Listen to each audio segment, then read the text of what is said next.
어쨌든 서로 도우면서 의지하면서 살아야 된다고 봅니다.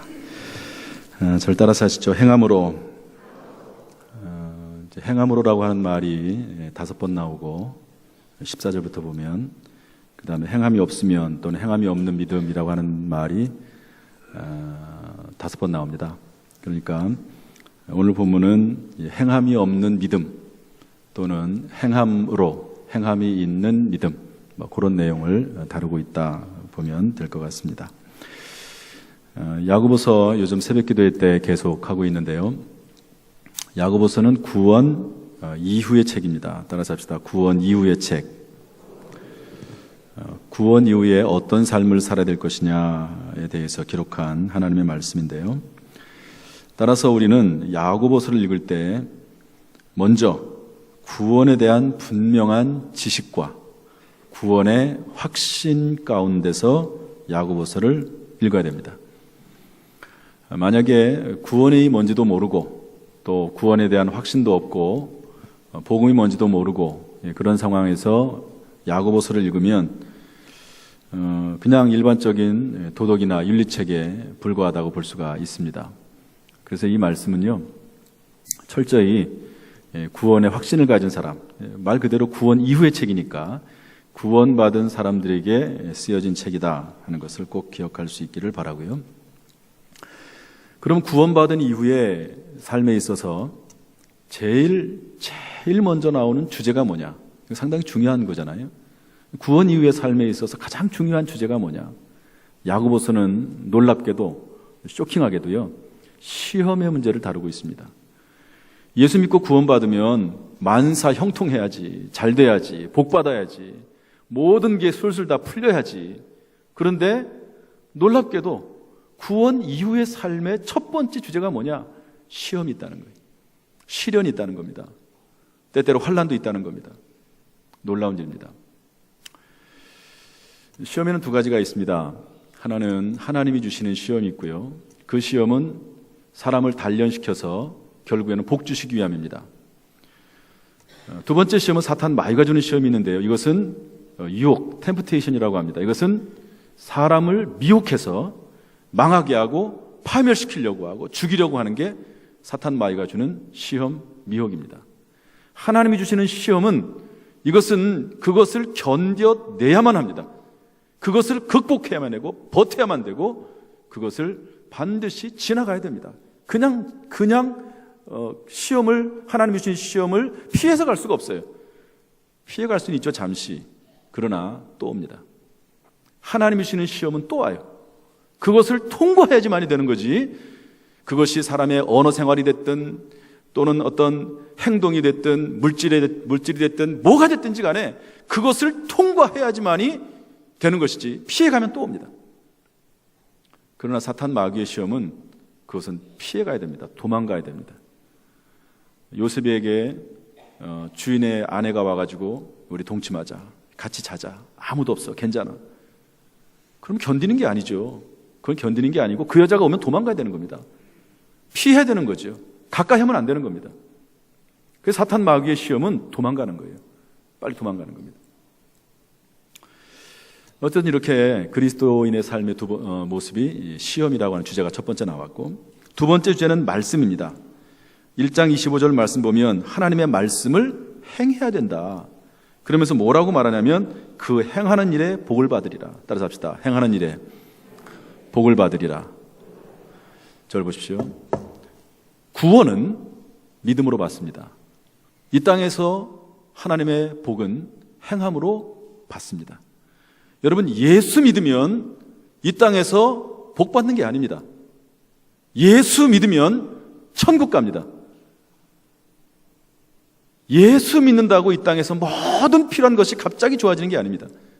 하나님 말씀대로 예수 믿고 하나님 말씀대로 살아야지만이, 그래야지만이 비로소 이 땅에서 하나님 주시는 위로와 능력과 복된 삶을 살 수가 있는 것이죠. 그래서 말씀하기를 말씀에 대한 순종, 행하는 일에 복을 받으리라 말씀하고 있습니다. 야고보서의 3번째 주제는 뭐냐면 가난입니다. 가난. 가난한 자를 차별하거나 업신여기는 것은 십계명을 범한 죄와 같다고 그렇게 해석을 해주고 있습니다. 우리는 뭐 가난한 사람 안 도와주면 나도 어려운데 뭐 그럴 수 있죠. 그러나 정말로 도움을 받아야 될 사람이 아닌 한 가난한 사람을 업신여기고 차별하고 돕지 않고 그러면은 살인하지 말라, 간음하지 말라, 도둑질하지 말라 하는 그런 죄와 비견된 그런 죄를 범하는 거라고 가르치고 있습니다. 따라서 이 구원받은 하나님의 자녀는 구원 이후의 삶을 살 때 가난한 사람들, 어려운 사람들을 도와줘야 된다. 이게 하나님의 뜻이고 이것은 단순히 그렇게 하면 좋고 안 해도 괜찮고 이게 아닙니다. 성경에 뭐라고 되어 있냐면 가난한 사람에게 긍휼을 행하지 아니하는 자에게는 긍휼 없는 심판이 있으리라 이렇게 되어 있습니다. 아, 무섭지요? 안 도와주면 그만이지 뭘. 근데 심판이 있다는 겁니다. 야고보서 2장 13절입니다. 여기까지 이제 지난 시간에 말씀을 나눴고 오늘은 믿음과 행함에 대한 교리적 정리를 좀 해주고 있습니다. 성경의 큰 주제는 아무래도 믿음이지요. 그런데 그 믿음과 행위라고 하는, 행동이라고 하는 이 커다란 이 두 가지 주제를 좀 교리적으로 지금까지 2장 13절까지 어느 정도 좀 설명을 했잖아요. 그리고 나서 2장 14절부터 그러면 이것을 믿음과 행함이라고 하는 구원에 관련해서 믿음과 행함이라고 하는 부분을 좀 정리 좀 한번 해보자. 그래서 나오게 되는 말씀인데요. 이 야고보서 2장 14절부터 26절은 너무너무 중요한 말씀입니다. 물론 성경 말씀이 중요하지 않은 말씀이 어디 있겠습니까만은 이 말씀은 너무너무 중요합니다. 한번 이 말씀을 정리하는 또 마음에 새기는 시간 될 수 있도록 했으면 좋겠습니다. 먼저 14절부터 19절인데요. 우리 14절 읽어보겠습니다. 14절 시작. 내 형제들아 만일 사람이 믿음이 있노라 하고 행함이 없으면 무슨 유익이 있으리요? 그 믿음이 능히 자기를 구원하겠느냐? 절 보십시다. 만일 사람이 믿음이 있노라 하고 행함이 없으면 무슨 유익이 있겠느냐?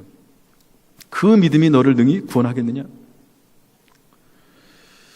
그러면서 이제 행함이 없는 믿음, 행함이 없을 경우 어떻게 되느냐는 행함이 없는 믿음의 특징과 허구성에 대해서 구체적인 사례를 들어서 설명하고 있는데요.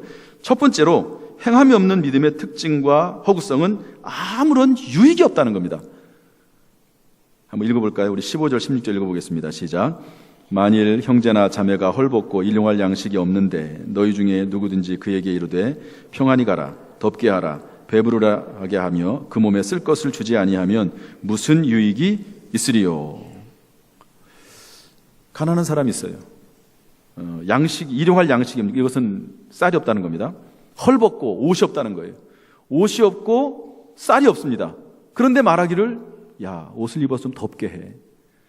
그리고 좀 먹어, 좀 그러지 말고 좀 먹어. 왜 그렇게 헐벗고 있냐? 먹지도 못하고. 그리고 싹 지나가 버렸어요. 그러면 도대체 이게 무슨 의미가 있냐는 거예요. 어떤 유익이 있냐는 겁니다. 그 사람에게 정말로 필요한 것은 그 말이 아니고 실제로 필요한 옷과 양식인데, 쌀인데 그런 거는 안 주고 아무리 좋은 말을 한들 그게 무슨 유익이 있겠느냐. 마찬가지로 행함이 없는 믿음은 그것과 똑같아. 아무런 유익이 없다. 행함이 없는 믿음. 믿음이 중요하지만 그러나 행함이 없는 믿음은 의미가 없다. 두 번째로 뭐라고 말씀하고 있습니까? 18절에 보면 보일 수가 없다는 거예요. 믿음을 증명할 수 없다는 겁니다. 우리 17절 18절 읽어보겠습니다. 시작. 이와 같이 행함이 없는 믿음은 그 자체가 죽은 것이라. 어떤 사람은 말하기를 너는 믿음이 있고 나는 행함이 있으니 행함이 없는 내 믿음을 내게 보이라. 나는 행함으로 내 믿음을 내게 보이리라 하리라. 어떤 사람이 말하기를 난 믿음이 있어 그랬다는 거예요. 그랬더니 그래 너 믿음 있다고? 믿음을 좀 보여줘봐.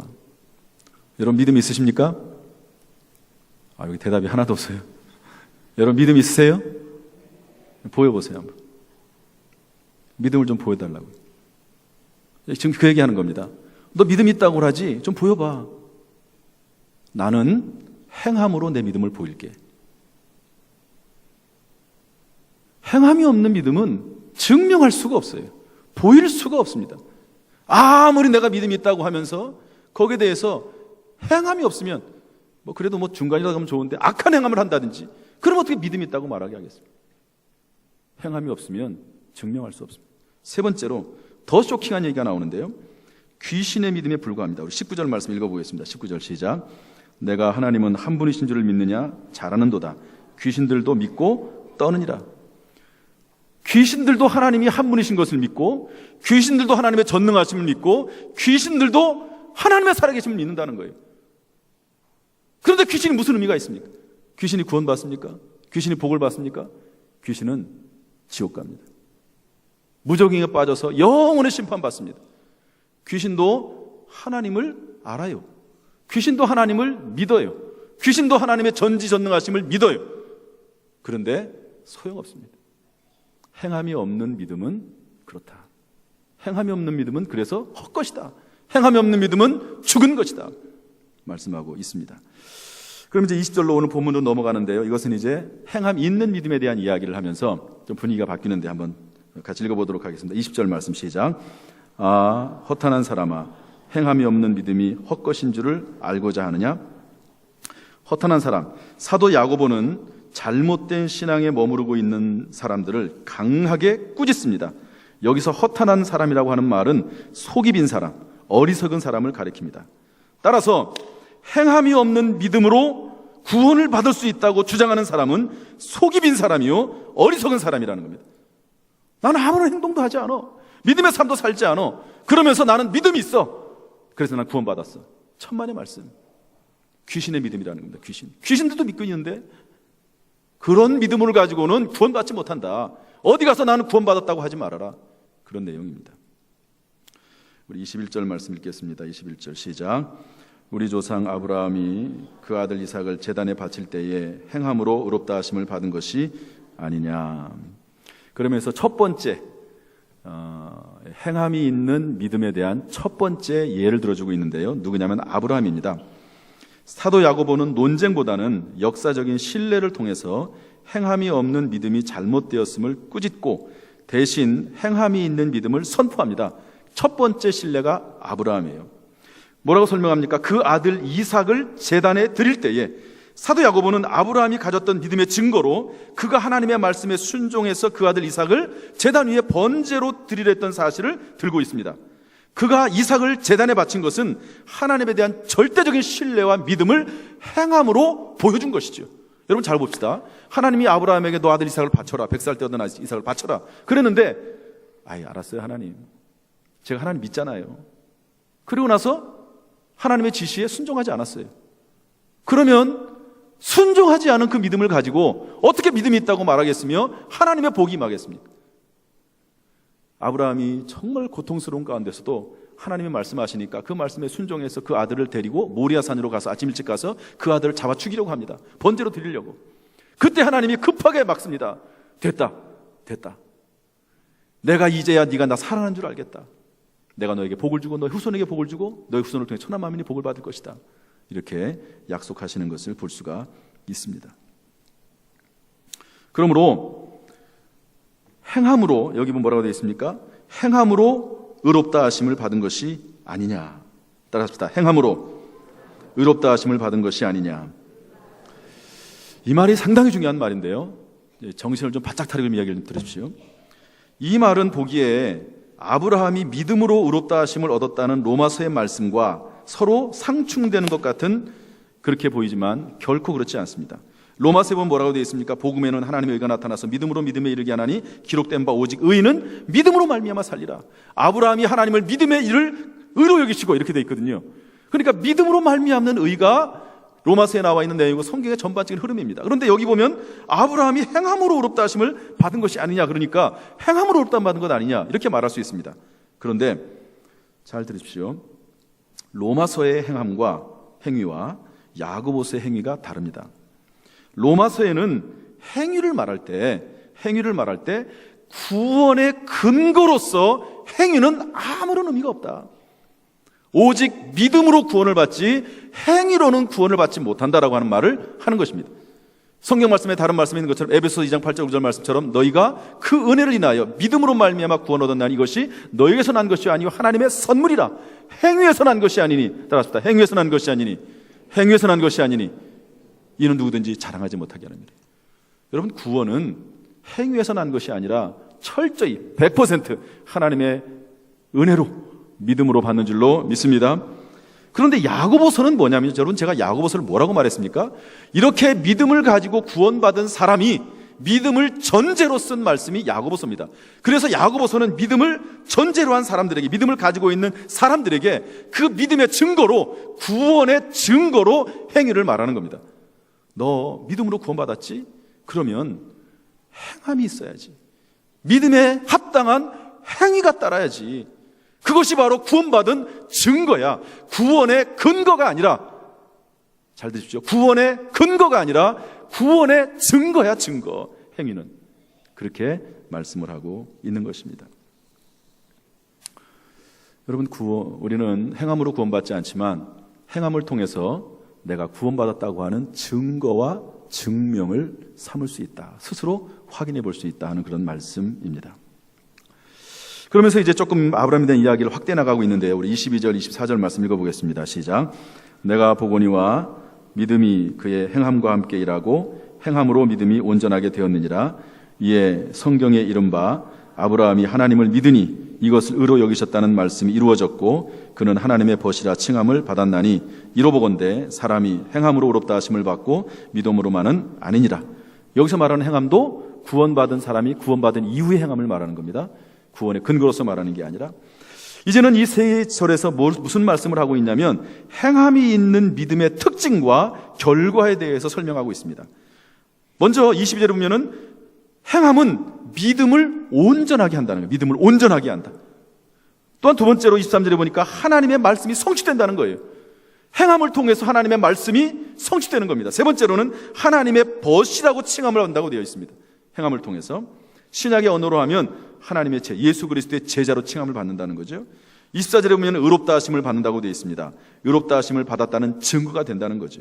그러므로 여러분, 행함으로 구원을 받지는 못합니다. 그러나 행함은 구원의 증거가 됩니다. 우리에게 요청되는 것은 행함이 있는 믿음. 따라서 합시다. 행함이 있는 믿음. 행함이 있는 믿음으로 구원받습니다. 행함이 있는 믿음으로 구원받습니다. 그런데 이런 경우는 있어요.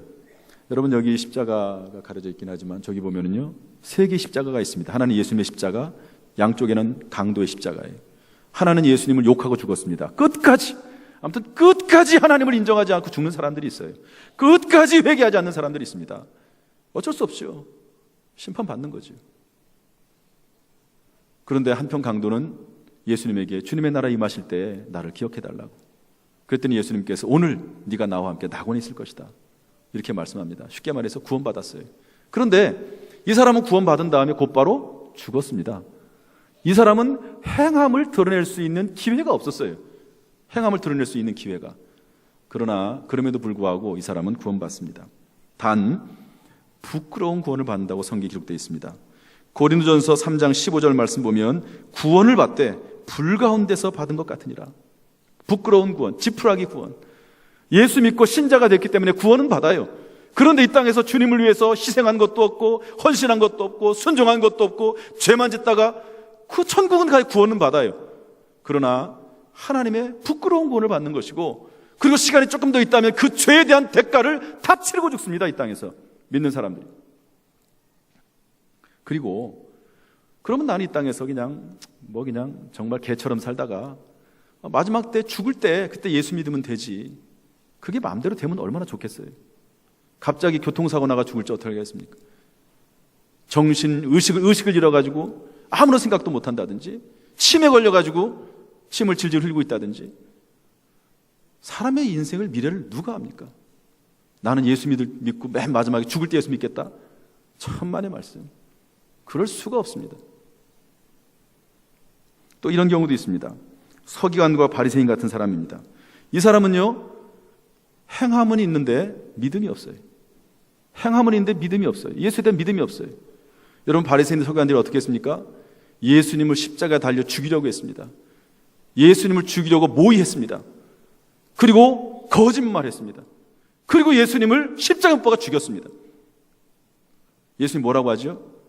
회칠한 무덤과 같다.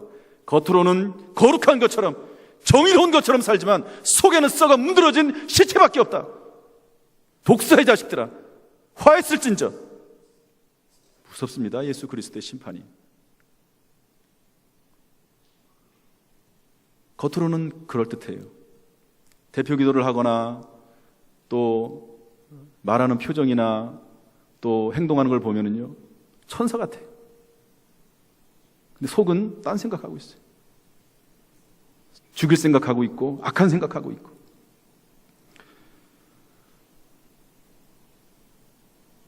그런 것들은 전부 행함 있는 믿음과는 거리가 있는 그런 내용들입니다. 바라기는 우리에게 행함이 있는 믿음이 있을 수 있기를 주님의 이름으로 축복합니다. 마지막에 25절 26절인데 읽어보겠습니다. 시작. 또 이와 같이 기생 라합이 사자들을 접대하여 다른 길로 나가게 할 때에 행함으로 의롭다 하심을 받은 것이 아니냐.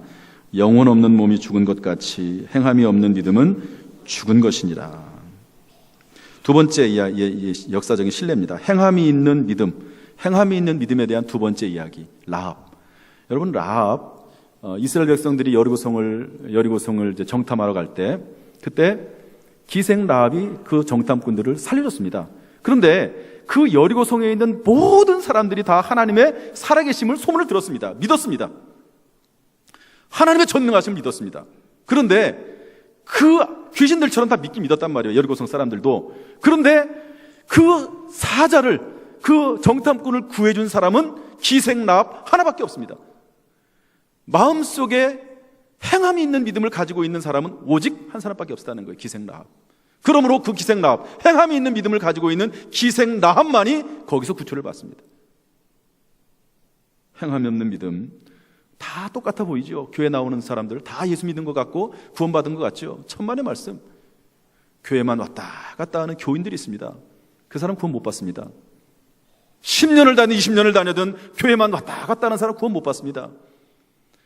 예수 믿어야지 구원 받습니다. 할렐루야. 그리고 한 가지 더 나간다면 예수 말씀대로 사는 행함이 있는 그런 제자의 삶, 주님이 원하시는 거죠. 행함이 있는 믿음이 될 수 있기를 주님의 이름으로 축복합니다. 말씀을 좀 정리하겠습니다. 구원은 행함이 있는 믿음으로 받습니다. 절 따라 삽시다. 구원은 행함이 있는 믿음으로 받는다. 절 보세요. 믿음과 행함이 아니라, 믿음 반 행함 반이 아니라 행함의 증거가 있는 믿음으로 받습니다. 믿음이라고 하는 것은 행함을 품고 있습니다. 여러분, 계란을 보면은요, 계란이 있고 그 안에 노른자가 있잖아요. 여러분, 노른자 없는 계란이 계란입니까? 아니잖아요. 믿음이라고 하는 것은 행함을 감싸고 있는 거지, 행함이 없는 믿음은 그것은 믿음이 아니고 죽은 믿음이고 헛것이라고 성경은 분명히 말씀을 해주고 있습니다. 그러므로 여러분, 구원받았습니까? 그렇다면 말씀의 근거에서 거룩하고 온전히 행함으로 나에게 있는 믿음을 증거하며 살아나가는 복된 인생이 되기를 주님의 이름으로 축복합니다. 어떤 분이 이 부분에 대해서 이렇게 설명하더라고요. 우리가 구원받은 것은 마치 임신한 것과 같다. 임신해 보셨어요? 저는 안 해봐가지고 잘 모르지만 우리 두 아이를 보면서 임신을 하게 되면 어떻게 되는 거죠? 그 안에 생명이 들어오는 겁니다. 그러면 예전에 없던 현상들이 생깁니다. 입덧을 해요. 또 그리고 뱃속에서 아이가 막 발로 차기도 합니다. 저는 보니까 정말로 발로 차더라고요. 막 어떤 때 보니까 쑥 튀어나와, 이게 배가 이렇게, 여기가 이렇게 쑥. 이야. 음식이 땡깁니다. 평소에 안 먹던 음식도 막 땡겨요. 왜 그렇습니까? 내 뱃속에 생명이 들어갔기 때문에, 생명이. 내 뱃속에 생명이 들어갔기 때문에 당연히 생기는 변화입니다, 변화. 내 속에 생명이 들어갔는데 어떻게 변화가 안 생깁니까? 생명이 들어갔는데, 예수 믿고 구원을 받았다고 그러는데 어떻게 변화가 안 생깁니까? 임신을 해도 뱃속에 아기가 생겨도 변화가 있는데. 요한계시록 3장 10절을 보면 볼지어다 내가 문 밖에 서서 두드리노니 누구든지 내 음성을 듣고 문을 열면 내가 그에로 들어가 그로 더불어 먹고 그런 나로 더불어 먹으리라. 예수님이 들어오신다는 거예요. 그 예수님 들어온다는 말이 뭘까요 도대체? 요한일서 5장 12절에 보면 이렇게 되어 있습니다. 아들이 있는 자는 생명이 있고 하나님의 아들이 없는 자에게는 생명이 없느니라. 예수님이 내 안에 들어온다는 말은 생명이 내 안에 들어온다는 말입니다. 할렐루야. 생명 대신 예수님이 내 안에 들어오는 거예요. 생명이. 그러면 변화가 있어야죠. 입덧을 하든 성경 말씀이 자꾸 끌리든 이상하게 죄 짓는 게 싫어지든 기도를 하고 싶은 마음이 생기든 뭔가 변화가 있어야 되는데 그렇지 않으면요 어떻게 생명이 그 속에 들어갔다고 할 수 있겠냐 하는 말이죠. 생명이. 이 말은요 상당히 무서운 말입니다. 행함이 있는 믿음이라는 말이 무서운 말입니다. 구원은요 단순해요. 예수 믿고 구원받으면 천국 갑니다. 그러나 구원받은 이후의 삶은 행함이 없으면 그 사람은 하나님의 심판받습니다. 심각한 주제입니다. 여러분, 행함이라고 하는 것은 그리스도인들에게 있어서 축복과 저주의 갈림길입니다. 축복장, 신명기 28장을 축복장이라고 하죠. 그거 한번 읽어보십시오. 그러면 사람들이 축복장이라고 하는데 절대 축복장 아닙니다. 축복과 저주의 장입니다. 로마서 신명기 앞부분 3분의 1은 축복에 대한 내용이 나옵니다. 하나님 말씀대로 살면 머리가 될지언정 꼬리가 되지 않고 그리고 꾸어질지언정 꾸이지 않고 들어가다 나도 보고 이런 내용이 나와요. 그런데 나머지 더 읽어보십시오. 3분의 2는 저주입니다. 저주. 이 말씀대로 살지 않는 그리스도인들 하나님의 백성이라고 하면서 말씀대로 살지 않으면 저주를 받는다. 하나님의 자녀니까 저주가 더 있다. 읽어보십시오. 신명기 가서 28장. 하나님 말씀대로 살면 복 받습니다. 여기까지만 얘기하면 안 됩니다. 하나님 말씀대로 안 살면 저주 받습니다. 이 땅에서 심판받습니다. 성경 읽어보십시오. 다 그렇게 되어 있습니다. 우리가 화낼 수 있죠. 야고보서 보면 화낼 수 있습니다. 그러나 도를 넘어서는 안 됩니다. 죽습니다. 죄라는 게 그래요. 도를 넘어서면 죽습니다. 우리가 다 화도 내고 성도 내고 죄도 조금씩 짓잖아요. 뭐 그거 그렇지 않습니까? 그러나 도를 넘으면 죽습니다. 반드시 하나님의 심판과 징계가 이 땅에서 있습니다. 내가 안 해도 하나님이 심판하시고 징계하십니다. 오늘 상당히 중요한 주제입니다. 믿음으로만 구원받는다. 그렇지 않습니다. 물론 믿음으로만 구원받습니다. 그러나 그 믿음은 행함이 있는 믿음입니다. 행함이 있는 믿음. 행함은 우리에게 축복이기도 하지만 징계와 저주도 됩니다. 특별히 하나님의 자녀에게 믿음으로, 말씀으로, 선한 행함으로, 거룩함으로 살 수 있기를 주님의 이름으로 축복합니다. 기도하겠습니다. 하나님 감사합니다. 오늘 말씀을 듣습니다. 이 속에 죄의 음성이 있다면 순종할 수 있도록 도와주옵소서.